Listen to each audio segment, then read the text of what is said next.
Hello and welcome back. This is Theoria and today we're going to be covering our beginner's guide part 2. So here we are finally at Keep 11. Congratulations.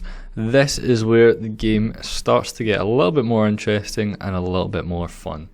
So let's get into the video. Cool. So the first thing that you're going to want to do is you're going to want to join an alliance. So you can join an alliance by clicking on the shield that says alliance and you can click join and you can try and find an alliance here, but that kind of sucks, to be honest with you. What I recommend you do is you click on your monarch name at the top left, you pick yourself out a nice new fancy name that isn't monarch 1, 2, 3, 4, 5 or whatever the default is. So as you can see here in the last video, I selected Theoria Games. Basically, people don't really like to see the default name, they like to see you at least make a little bit of an effort. So go pick yourself out a fancy name, a new gamer tag, and then go back. So we're going to click on the 3 dots, we're going to click on ranking, and then we're going to go to alliance, power ranking. Cool. So at this menu here, we can see the top alliances on this server. Now this is not a brand new server, I'm making this on a server that's just about 2 months old now. We're just about to get SVS in 2 weeks time, so that's going to be exciting. But yeah, so I recommend you try and join one of the kind of top 3 preferably, if not top 5 alliances. It's probably best if you give their message and their R4s a leader. Now what I mean by this is, say for example TIA, Theoria, surprise surprise, I run this alliance, that is me, Chazzy G. But yeah, you can click the contact leader button here and it'll send you a thing and it'll basically say join alliance. You can set that as a subject header and be like, hey, I would love to join your alliance. I am a new but active player. Thanks. You can just send them a message like that, right? And it'll hopefully increase your chances of getting into this alliance. Now do it for the top 5. Ideally you want to go for the top 3 and I'll explain why. But first of all, we're going to go ahead and we're going to join an alliance. So I'm going to join Theoria, or I'm going to apply to join Theoria, and surprise surprise, I've been accepted. Definitely not because that is my main account there or anything like that. Anyway, so we're now part of an alliance and this is where things get really fun. So we're going to click on the world map first of all, and it's going to pop up with this message in just a second, or it should do anyway. I guess it's not today, that's fine. Sometimes it'll pop up with a message that will say, port now to your alliance leader or your alliance city, and it'll give you that option. Obviously today it's decided that we don't deserve that option. So instead, we're going to click on the bottom left here, just above the chat where it says world map, and we're going to scan the map. So these little green dots mean it's alliance member. So if we click over here, we can see, oh yep, we've got an alliance member over there. What else have we got? And then this little blue shield, I don't know if you guys can see that, means it's your alliance city. So here's our alliance city. It's looking lovely if I do say so myself. And this is where we want to teleport to. So we're going to go into 3 dots, we're going to go to items, and we are going to click on special. Now here we have this thing called an advanced city teleporter. We also have an alliance teleporter. Now the advanced city teleporters are a lot more useful than the alliance teleporters. They actually let you select exactly where you want to teleport to. They're kind of rare at the very start of the game, so that's why we've only got 1 now.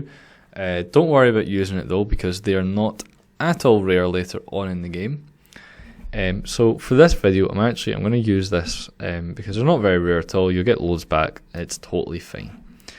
But for example, I will use the alliance teleporter now, and I'll show you why it can be a bad thing, hopefully. So we're going to click use, and then we're going to click confirm. So here it's teleported us into the hive, and now it's actually teleported us really well. So this is great. So we are what's called parked properly. What it means by parked is that this map is made up of loads and loads of squares, right? And your keep, which is your castle, is made up of 4 squares. So see, I'll say one big square, but it's actually made up of 4 squares. So you see those little squares? Sometimes when you get the Alliance City teleporter, it might teleport you like that, which then means there's 2 empty spaces either side, and it's an inefficient way of parking. And parking is just how you leave your castle in the map. Because the Alliance, this little blue border represents your Alliance City. This is also called a hive being just a collection of your teammates. And if you're inside this border, it will give you nice buffs. So, for example, where I am right now, right here, I'm getting the buffs. If I was to teleport to here, I would get the buffs, because although I'm a bit outside it, I am still inside it. If I was to teleport here, however, I would no longer get any buffs.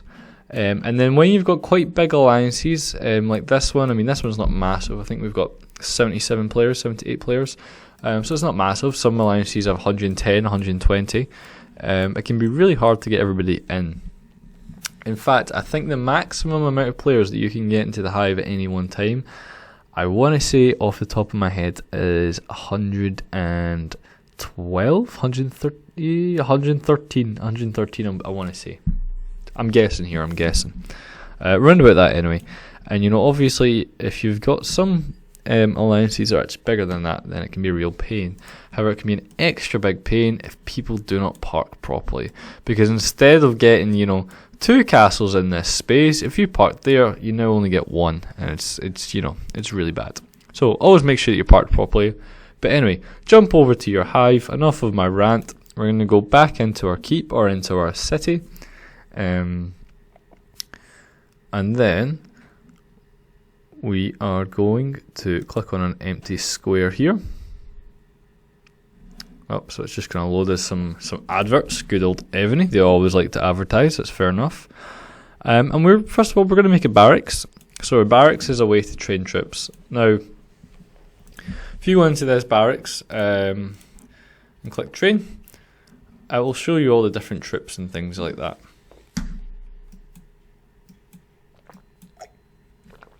Excuse me, so I just had a wee drink of water there. But yeah, so it's saying like level 16 to unlock level 19, blah, blah, blah. As you level up, you're going to be so tempted to build a big army. Do not do this until you are keep 30, okay? Do not do it. For now, the only troops that you literally need to train are T1 soldiers. Unless you are a massive coiner and you're going to be the one that's hauling your team through everything, then I suspect you're probably not a beginner anyway. Do not build anything else other than T1 troops. If you are the big coiner on your server, then, probably skip a little bit into this guide. But for now, don't do that. Okay, next up, what we're going to do is we are going to build what's called an embassy and a war hall. So we'll build in no particular order. We'll build the war hall first, and we will then go and build the embassy.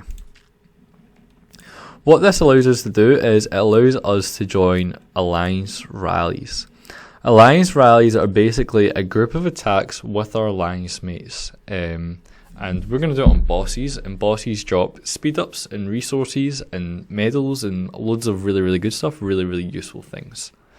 One thing I will say is that when you're training troops in Evony, you have to make sure that you click on them to actually join your army. So you can keep troops kind of in your barracks ready to go, but if they're not clicked, then they're not going to be a part of your army. This can actually be useful if you're avoiding being attacked and things like that, but honestly it doesn't really make much of a difference when you get bigger, so I wouldn't worry about it.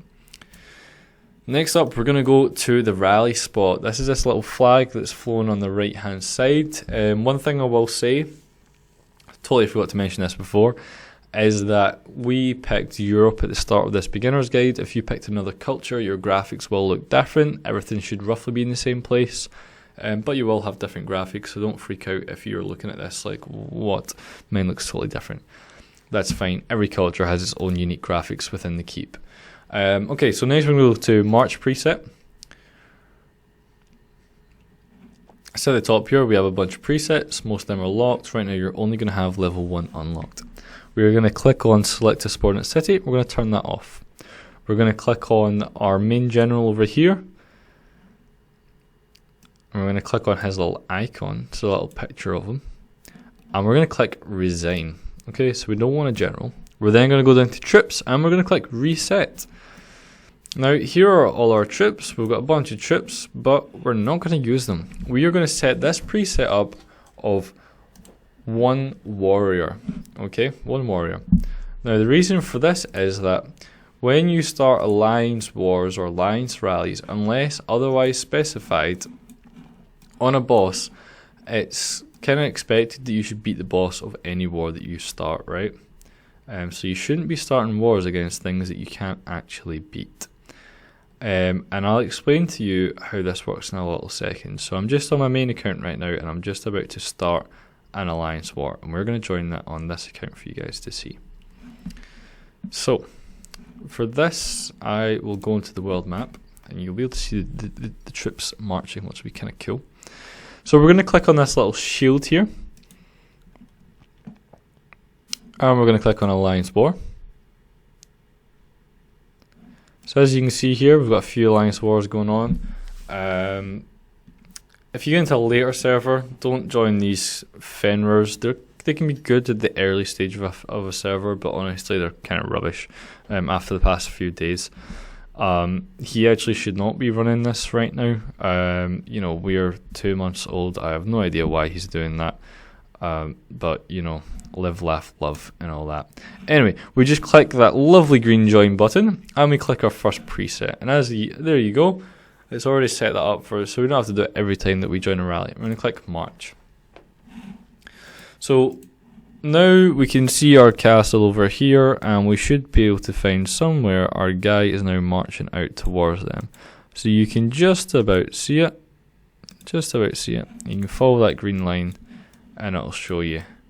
There we go. So you've got all our people are marching over. Everybody's joining the rallies and things like that. And you can check how many people are in a rally. So for example, I've got 11 people in there right now. You can see who's in them and things like that. Yeah, cool. You can also see like the trips and things like that. So on my main, I've got 246,000. What's called T12 cav. T and then a number is just a way to say the level. So we have level 1 ground troops. That's T1 ground. If we had level 10, that'd be T10. But let's talk a little bit more about troops whilst we're waiting on that rally setting off. So what I'm going to do real quick is I'm just going to check how long do we actually have until the rally starts. Because there's a 5-minute delay from when you typically set a rally. You can set ones for longer, but usually for bosses people use 5 minutes. It'll then like launch that rally, so it'll send those troops out to attack. And you'll have to wait for the troops to march and reach that boss. Now, because we're using T1 ground with no general, this means that our troops will always get wounded.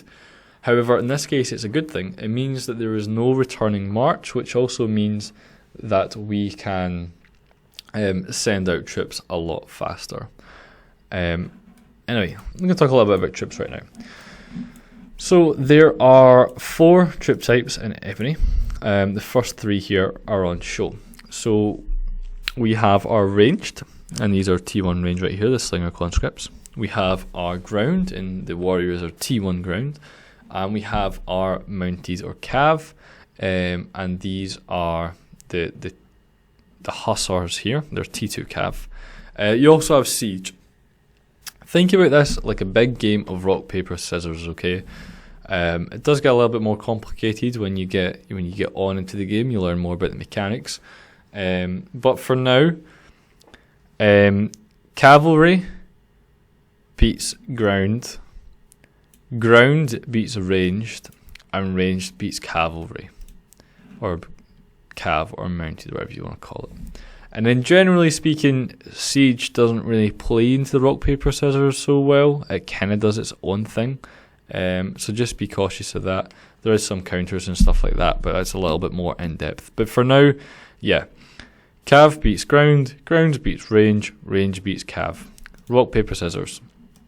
So if somebody's got loads and loads of mounted, Then you want to send ranged at them. Somebody's got loads and loads of range, then you want to send ground, so on and so forth.